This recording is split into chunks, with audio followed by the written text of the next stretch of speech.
దేశంలో. ఇక ప్రాజెక్టుల విషయానికి వస్తే చూస్తూ ఉన్నాం, ఈ విశాఖ స్టీల్ ప్లాంటే దీన్ని ప్రైవేట్ పరం చేయాలి, ప్రైవేటైజేషన్ చేయాలి, ఎందుకంటే ఇప్పుడు ఇవన్నీ భారం అవుతుందని చెప్పి ఈ కథలన్నీ చెప్పుకుంటూ మరి వస్తున్నటువంటి పరిస్థితి.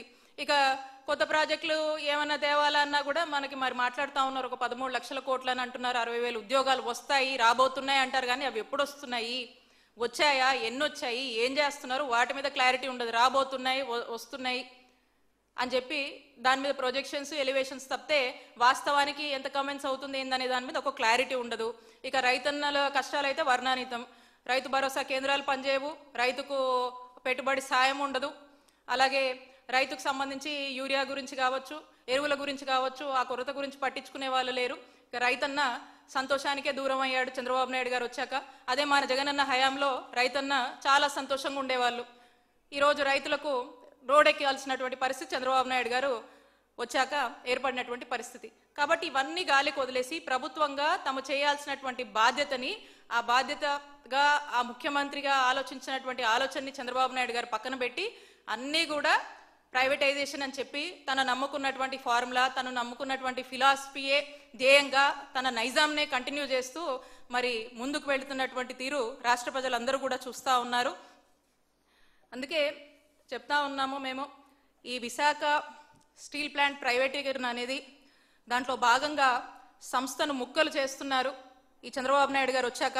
మరి ప్లాంట్లో ఇప్పటికే 32 విభాగాలు కూడా ప్రైవేట్ పరం చేశారు. సంస్థలో కొత్త ఉద్యోగాల భర్తీ లేదు. స్టీల్ ప్లాంట్ భూములు ఇచ్చిన 8,000 మంది వాళ్ళకు కూడా ఉద్యోగాల కోసం గత 40 ఏళ్లుగా కూడా ఎదురు చూస్తూ ఉన్నారు. మరోవైపు స్టీల్ ప్లాంట్ కార్మికుల యాజమాన్యం జీతాలు కూడా బకాయి పడినటువంటి పరిస్థితులు ఉన్నాయి. మరి టీడీపీ కూటమి వైఖరితో ప్రత్యక్షంగా దాదాపు 20,000 మంది రెగ్యులరు, కాంట్రాక్ట్ ఉద్యోగులకు అన్యాయం జరుగుతుండగా పరోక్షంగా లక్షలాది మందిపై ఈ ప్రభావం చూపుతుంది. కేంద్రంతో కుమ్మక్కై ఆంధ్ర హక్కైనటువంటి విశాఖ ఉక్కును కళ్ళెదుటే ఉరితీస్తున్నారు. ఇప్పటికే నేను చెప్పాను ఇందాక, 32 మంది ప్రాణ త్యాగాలతో మరి ఏర్పడినటువంటి ఈ విశాఖ స్టీల్ ప్లాంట్, ఇకనైనా ఈ టీడీపీ కూటమి ప్రభుత్వం మరి తమ వైఖరి మార్చుకొని ఈ విశాఖ స్టీల్ ప్లాంట్ని కాపాడాలని మేమంతా కూడా డిమాండ్ చేస్తూ ఉన్నాము. చంద్రబాబు నాయుడు గారిని ఇప్పటికీ మేము ఆయనకి వైఎస్ఆర్ కాంగ్రెస్ పార్టీ ఒకటే డిమాండ్ చేస్తుంది, ఇప్పటికైనా ఈ స్టీల్ ప్లాంట్ ప్రైవేటీకరణపై జరుగుతున్నటువంటి కుట్రల్ని ఆపమని, అలాగే మీకు వీలైతే ఇవన్నీ కూడా కేంద్రంతో మాట్లాడి అక్కడున్న ప్రాంత ప్రజలకు, ఆ ప్రాజెక్టుకి, అక్కడున్న కార్మికులకు న్యాయం చేయమని, ఇక మీరే ఈ వైట్ ఎలిఫెంట్ థియరీ అని చెప్పేసి ఈ ఆయుధాలని కేంద్రానికి ఇచ్చి ఉరి వేయొద్దు విశాఖపట్నం స్టీల్ ప్లాంట్కి అని తెలియజేసుకుంటూ, వీలైతే మంచి చేయండి, లేదంటే ఈ వైట్ ఎలిఫెంట్ కబుర్లు అలాంటివన్నీ మాట్లాడకుండా మౌనంగా అన్నా ఉండండి అని చెప్పి మేము కోరుతా ఉన్నాము. అలాగే మా నాయకుడు జగన్మోహన్ రెడ్డి గారు నాయకత్వంలో విశాఖపట్నం స్టీల్ ప్లాంట్ ప్రైవేట్ పరం కాకుండా దాన్ని కాపాడేందుకు అన్ని స్టెప్స్ తీసుకున్నాము. మాకు పొత్తు లేకపోయినా మేము ఒంటరిగా అయినా ఆ రోజు మేము పోరాడి మా నాయకుడు చిత్తశుద్ధితో దాన్ని ప్రైవేట్ పరం కాకుండా మా నాయకుడు జగన్మోహన్ రెడ్డి గారు కాపాడడం జరిగింది. ఇప్పటికైనా కూడా ఈ విశాఖపట్నం స్టీల్ ప్లాంట్ని కాపాడుకునేందుకు మేము అవసరమైన అన్ని పోరాటాలు చేస్తాము. మేము కార్మిక పక్షాలతో కలిసి, అవసరమైన రాజకీయ పార్టీలతో కలిసైనా సరే దీన్ని నిరంతరం కాపాడుకునేందుకు అన్ని విధాల పోరాటాలు చేస్తాము. మా నినాదం, రాష్ట్ర ప్రజల నినాదం విశాఖ ఉక్కు, ఆంధ్రుల హక్కు అనేటువంటిది ఇప్పటికైనా ఎప్పటికైనా మేము అది ప్రైవేట్ పరం కాకుండా మ్యాక్సిమం వైఎస్ఆర్ కాంగ్రెస్ పార్టీ కాపాడుకుంటుంది. దీనికోసం ఎంత పెద్ద పోరాటమైనా ఎందాకైనా పోరాడతామని హెచ్చరిస్తూ మరొకసారి చంద్రబాబు నాయుడు గారి ప్రభుత్వాన్ని, చంద్రబాబు నాయుడు గారిని దీన్ని ప్రైవేట్ పరం చెయ్యొద్దు అని వైఎస్ఆర్ కాంగ్రెస్ పార్టీ డిమాండ్ చేస్తూ ఉంది.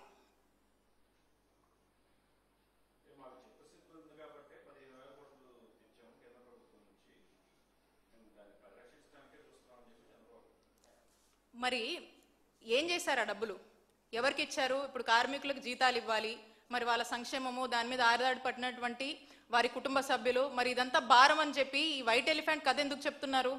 దాన్ని బట్టే మనకు అర్థమవుతుంది కదా మనసులో ఏముందో అని చెప్పేసి. ఏదో ఒక ఉద్దేశం ఉంది కాబట్టే ఇష్టం వచ్చినట్టుగా ఒక విలేకరి జర్నలిస్టు ఆయన ఒక ప్రశ్న వేస్తే దాని మీద ఎట్లా పడితే బెదరగొట్టి అట్లా మాట్లాడినటువంటి ఆయన వైనము, అలాగే ఎన్నికల ముందు చెప్పినటువంటి స్టాండ్ ఒకటి, ఈరోజు మాట్లాడుతున్నటువంటి స్టాండ్ని బట్టే ఆయనకు చిత్తశుద్ధి లేదు చంద్రబాబు నాయుడు గారు కనుక మనకు స్పష్టం అవుతా ఉంది.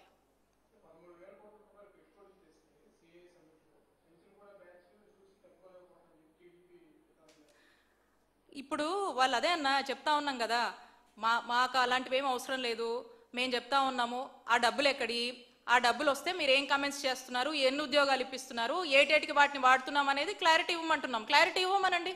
దాని మీద వాళ్ళు క్లారిటీ ఇవ్వట్లేదు.